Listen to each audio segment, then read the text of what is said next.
এইটি একটি ছোট 1 টাকা। এই টাকাটির ওজনও কম, আয়তনে ছোট। এইটি একটি বড় 1 টাকা। এই টাকাটির ওজনও বেশি, আয়তনও বড়।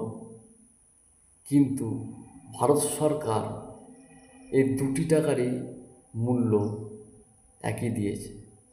আপনারা হয়তো বলবেন, টাকা দুটি দেখানোর উদ্দেশ্য কী? উদ্দেশ্য হলো এই ছোট 1 টাকাটি বাজারে মূল্যায়ন করতে গেলে কেউ নিতে চায় না, নাকি এই ছোট 1 টাকাটি আজকাল চলে না, কাউকে দিতে গেলে ঝামেলা হয়। এই ছোট 1 টাকাটিকে আমরা নিজেরাই অচল বানিয়ে দিচ্ছি। ভারত সরকার এই ছোট 1 টাকাটি অচল বলে ঘোষণা করে দেয়নি।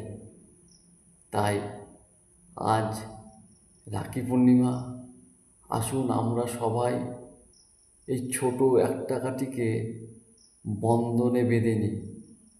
কেউ দিতে গেলে যাতে আমরা ফিরিয়ে না দিই। শুভ রাখি পূর্ণিমা।